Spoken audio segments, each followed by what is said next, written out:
Dan bermula esok, Suruhanjaya Pencegahan Rasuah Malaysia SPRM akan melancarkan kempen kesedaran pencegahan rasuah di 24 lokasi rehat dan rawat R&R seluruh negara. Ia sejajar hasrat untuk mengajak orang ramai memerangi dan mengatakan tidak kepada rasuah.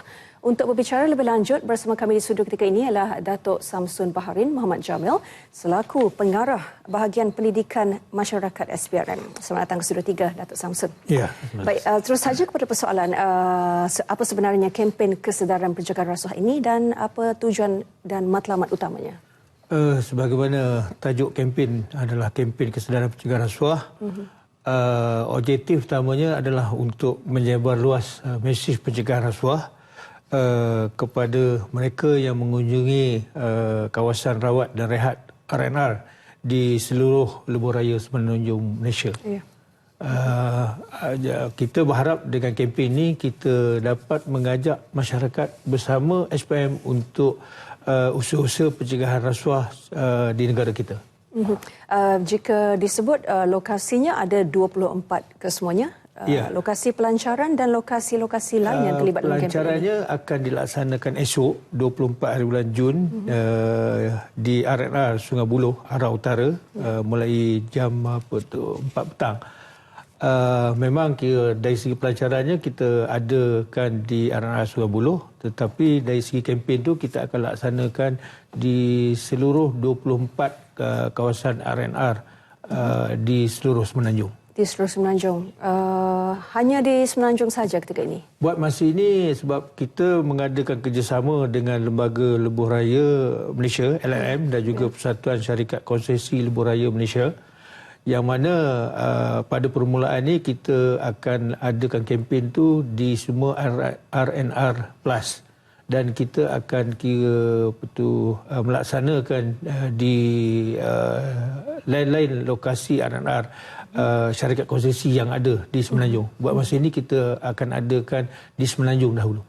Dan apa yang menariknya Datuk Samsun, apa mungkin pengisian kempen ini dalam objektif untuk menyebarkan mesej anti rasuah? Dari segi pengisiannya, apa yang kita buat dengan kerjasama dua pihak tersebut, kita akan adakan pelekat di meja-meja makan, pelekat-pelekat berhubung dengan pencegahan rasuah, dan di samping itu juga kita akan ada paparan iklan elektronik, dan juga kita untuk 3 bulan pertama ni kita akan adakan pameran bahan-bahan anti rasuah di galeri R&R Sungai Buloh.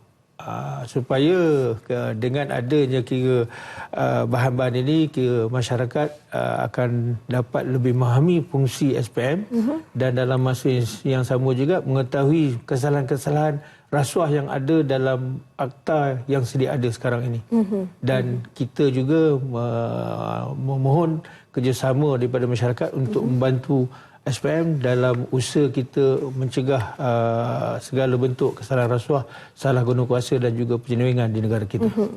Jika Datuk Samsun boleh berkongsi lebih lanjut di pihak SPRM sendiri, apa mungkin cabaran yang dihadapi dalam usaha untuk meningkatkan kesedaran orang ramai, terutamanya kesan dan juga bahaya gejala rasuah? Cabaran yang kita hadapi sebenarnya lebih kepada ada sebahagian daripada masyarakat kita ini yang kurang memahami apakah bentuk-bentuk kesalahan rasuah yang ada dalam akta yang kita guna pakai sekarang ini. Bila mana kalau kita lihat berdasarkan statistik maklumat aduan yang kita terima sejak 3 tahun kebelakangan ini, daripada 6 ke 7 ribu yang kita terima saban tahun, hanya 12 ke 15% sahaja maklumat ataupun aduan tu boleh kita ambil tindakan lanjut untuk kita jalankan siasatan. Ini bermakna kadang-kadang ada maklumat ataupun aduan yang diajukan ataupun disampaikan kepada kita tu tidak berkaitan dengan fungsi dan juga tugas SPM, iaitu berkait dengan unsur-unsur rasuah. Itu yang kita hendak memberi kesedaran kepada masyarakat supaya mereka memahami fungsi kita yang sebenarnya, dalam masa yang sama mengetahui apakah bentuk-bentuk kesalahan dan sekiranya ada boleh tampil untuk memberi maklumat ataupun laporan kepada SPM. Jika boleh Datuk sekilas pandang jenis-jenis kesalahan rasuah yang tertakluk di bawah bidang kuasa SPRM. Pada umumnya kita ada 4 kesalahan utama, iaitu memberi, menerima, kesalahan tuntutan palsu dan juga kesalahan menggunakan kedudukan untuk suapan. Itu adalah kesalahan-kesalahan utama yang kita boleh katakan yang ada sekarang ini di bawah Akta Suruhanjaya Pencegahan Rasuah. Dan bagaimana mungkin, kenapa agaknya kurang daripada 50%, serendah 12 hingga 15% sahaja laporan ataupun aduan yang dibuat kepada SPRM yang boleh diambil tindakan? Mengapa sehingga begitu rendah sekali, Datuk? Sebab bagi saya itulah, mungkin masyarakat kurang memahami sebenarnya apa sebenarnya kesalahan rasuah tu. Sebab kadang-kadang tu apa saja berlaku di negara kita ini, kira masyarakat mengaitkan dengan rasuah, kan? Sedangkan sebenarnya kita ada perkara yang boleh kita katakan rasuah, ada yang kata boleh kita katakan bukan rasuah. Sebab dia ada elemen-elemen yang perlu kita buktikan untuk kita mengatakan sesuatu perkara itu rasuah ataupun tidak. Sebab itu yang kira bila kita adakan kempen sebegini, kita mengharapkan lebih ramai lagi ke masyarakat kira mengetahui tentang kesalahan tersebut, dan dalam masa yang sama memberi sokongan penuh kepada SPM dalam kita menjalankan tugas kita sebagai agensi penguatkuasa pembentarasan rasuah di negara kita. Berapa lama agaknya kempen di 24 lokasi ini akan diadakan? Kempen ini kita akan adakan selama setahun, dan kita mengharapkan supaya kempen ini dapat kita teruskan pada masa-masa yang akan datang dengan kerjasama semua pihak. Dan memang kita mengharapkan sebenarnya ini merupakan inisiatif yang dilakukan oleh pihak LLM dan juga Persatuan Syarikat Konsesi Lebuh Raya, yang kita berharap juga semua pihak, semua agensi, semua syarikat-syarikat swasta pun turut sama menggembeling tenaga bagi kita melaksanakan usaha-usaha pencegahan rasuah ini secara bersama dengan SPRM. 12 bulan tempoh kempen bermula esok. Di mungkin pusingan pertamanya di 24 lokasi R&R di Semenanjung Malaysia. Baik, akhir sekali Datuk, harapan SPRM sendiri untuk kempen ini.